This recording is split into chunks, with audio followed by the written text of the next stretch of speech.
Sloka 14.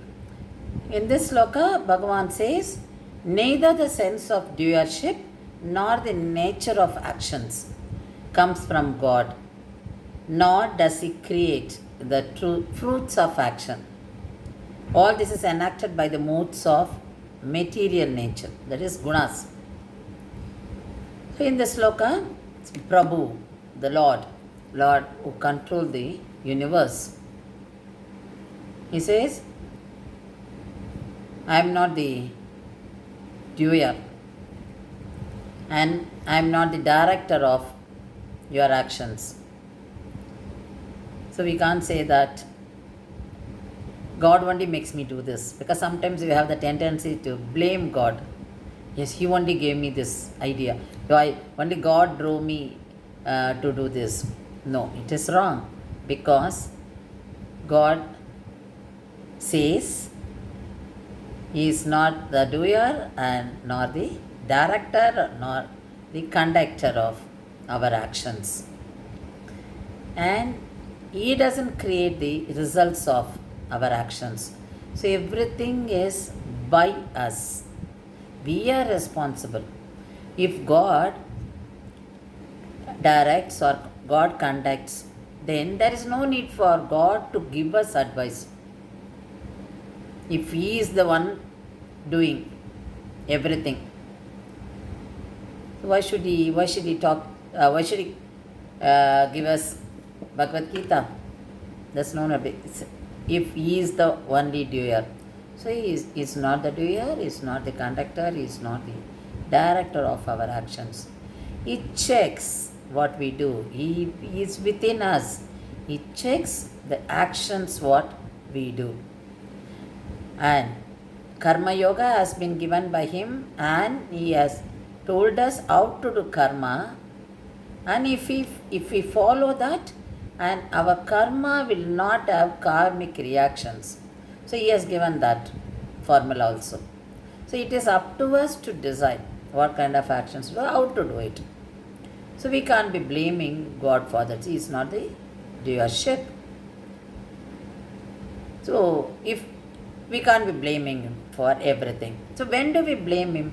Even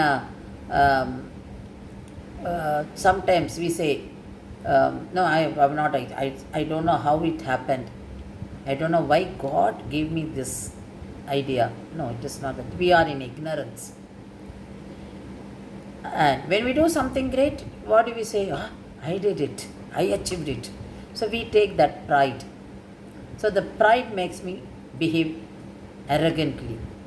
So there is arrogance, there is ego, there is pride when we are in ignorance. And we consider that we are the doers. So we have to remove that ignorance. We should not have that thought that I am the doer. How can we remove that ignorance?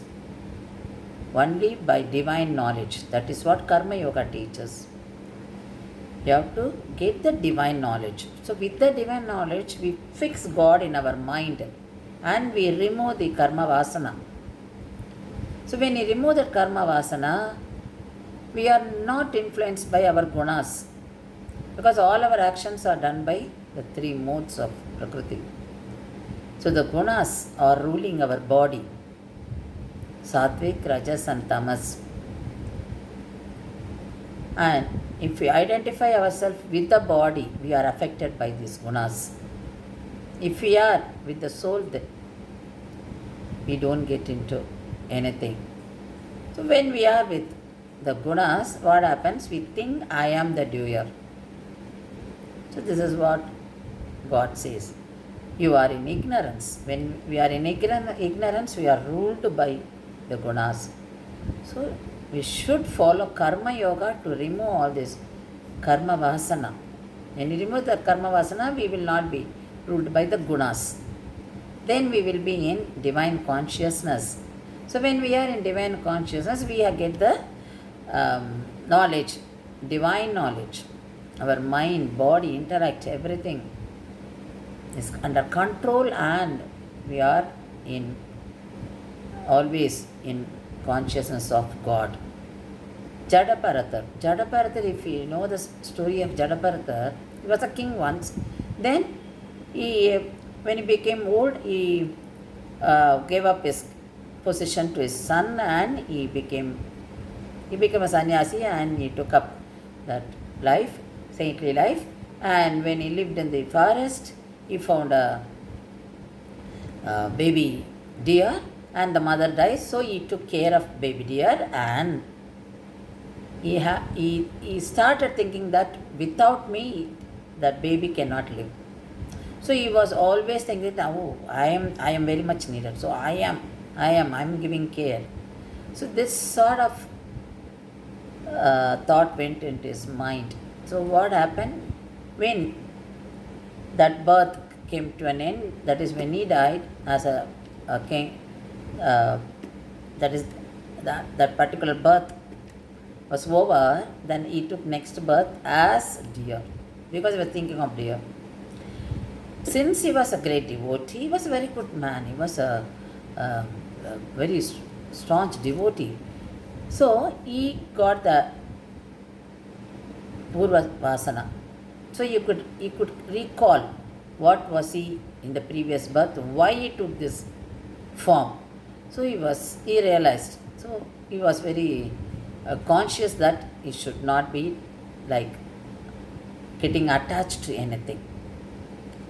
Then he took another birth. Then in another birth he was born as a Brahmin, and he was very conscious that he should not be attached to anything. So he was not attached to any material, people around him, and he was not a very brilliant. He was very he got that name Jadabharata because he never reacted to anything. So people thought that he was very dull, and everyone abandoned him, and everyone humiliated him, and he had to carry the palanquin, pallak of king, and the king abused him. And he didn't bother about all that, because he thought all these abuses are related to his body. So why should I? It's not mine. Then why should I bother about this body? So he didn't. You can't. He was very much conscious of that, his previous birth, and he was a jnani. So that jnanam helped him to remain with the consciousness of Atma. So he was not perturbed by anything, and he didn't give thoughts to his body. So he lived that life like that, and he attained moksha. So the story tells us how we have to be.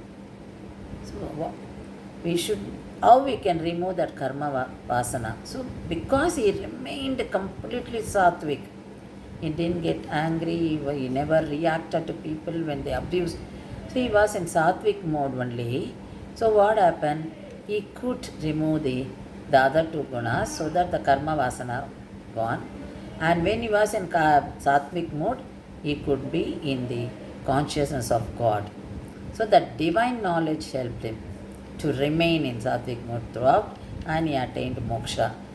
So this is how we should prepare ourselves. So the nature of self is silent actually. It is in silence. So let us keep ourselves in that mode and remove all the vasanas, because vasanas only operate. So that is why God said, I am not responsible for your actions. I am not responsible for your fruits of action. I am not the conductor of your actions. I am not the director of your actions. Everything done by you. That is what he said in this sloka. So to understand it better, if you know Jadabharata story, we will follow it very quickly. So he says all this is enacted by the modes of material nature, the gunas. So if you are with the material world, you are bound by these gunas. So get detached to material world, so that you will not be influenced by gunas.